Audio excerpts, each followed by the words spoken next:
જૂનાગઢના કાળવા ચોક સર્કલ પર છેલ્લા કેટલાય દાયકાઓથી એક દાદી દાંતણ વહેંચે છે. દાંતણ જે આપણા દાંત માટે હિતકારી છે અને આ દાદી માટે જીવનનું ગાડું ચલાવવાનું સાધન. હું ગઈકાલે આ દાદીને મળી ત્યારે તેમણે કહ્યું કે આજે તો લાગે છે કે વરસાદ આવશે જ.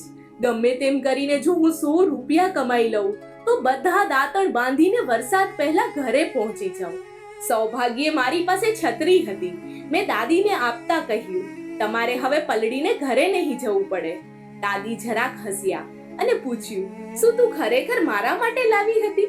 છત્રી એટલે માત્ર છાંયો નહીં, કેટલાક માટે એ આશરો છે, કેટલાક માટે પ્રેમ અને કેટલાક માટે ઉપરવાળાનો જવાબ. દાદી આજે પણ લગભગ 90 વર્ષની ઉંમરે જંગલમાં આપણા માટે દાંતણ તોડવા જાય છે. દાદીએ મજાથી કહ્યું, તમે એ દિવસે મારો વિડિયો લીધો ને, એ પછી ઘણા સુખી દિલવાળા લોકો અહીં આવે છે, મારી પાસેથી દાંતણ લે છે, મારી મદદ કરે છે. મેં પણ દાંતણ ખરીદ્યા અને દાદીના હાથમાં તેમની મહેનતનું વળતર મૂક્યું. ત્યારે ઘડીભર માટે દાદી જોતા રહ્યા અને કહ્યું, આ તો 500ની 2 નોટ છે.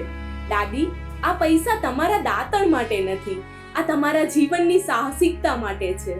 જ્યારે મેં કહ્યું કે આ દાંતણ હું બાળકો માટે લઈ જઈ રહી છું, ત્યારે દાદીએ પોતાના હાથે દાંતણ ગોતીને મારા હાથમાં મૂક્યા. દાદીના હાથથી બંધાતા દાંતણ એવું લાગે કે જીવનના વર્ષો, સંઘર્ષો અને આશીર્વાદ કોઈ નરમ દોરીમાં બાંધી રહ્યું હોય.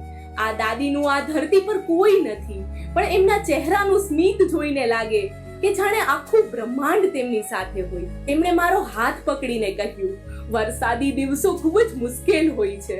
થોડા દિવસો પહેલા હું પડી ગઈ અને માથામાં અને આંખમાં ઈજા થઈ હતી. જ્યારે કપરા દિવસો આવે અને તું આવી જાય અને બધું બદલાઈ જાય. પણ આજે તો કપરા દિવસો ચાલુ થાય એ પહેલા જ તે આવીને છત્રી આપી. જતા જતા બધા જના ચહેરા જોયા તો એવું લાગ્યું કે સુખ એ મુશ્કેલી વગર નથી આવતું, પણ મુશ્કેલી વચ્ચે પણ જો હસવાની પસંદગી થઈ શકે તો એ જ સાચું સુખ.